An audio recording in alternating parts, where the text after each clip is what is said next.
Sa gitna ng pangamba matapos yanigin ng malakas na lindol ang Cebu, agad na kumilos ang Police Regional Office 7 upang tugunan ang pinsala at tiyakin ang kaligtasan ng mamamayan.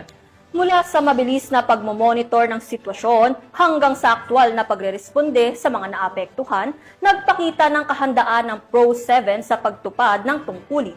Patrolwoman Flora May Azares para sa report. Magnitude 6.9 na lindol ang tumama sa Bugo City, Cebu at mga kalapit na lungsod bandang alas 9:59 ng gabi noong Setyembre 30 ng taong kasalukuyan na nagdulot ng malawakang pagkasira at pagkasawi. Ayon sa Regional Disaster Risk Reduction and Management Council o RDRRMC Office of Civil Defense. Ang lindol ay nagresulta sa pagkamatay ng ilang residente at pinsala sa ilang bayan at lungsod sa Cebu, kasama na rito ang Bugo City at San Remeo sa mga pinakanasalanta ng lindol. Kinumpirma rin ng mga ulat ng otoridad ang mga nasawi sa Tabuelan, Medellin at Talisay, habang ang daan bantayan ay nagtala ng maraming bilang ng mga nasugatan na kung saan marami ang may minor injuries. Patuloy na pinagsasama-sama ng mga otoridad ang mga ulat habang patuloy pa rin ang pagsubaybay at pag-verify.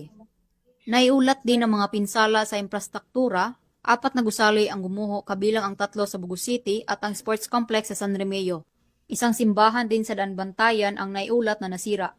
Nagkaroon din ng mga isyong istruktura ang mga gusali ng gobyerno kabilang ang mga bitak sa Tabuelan MPS at CSMC building sa Talisay, gayon din ang mga naiulat na pinsala sa daan bantayan MPS.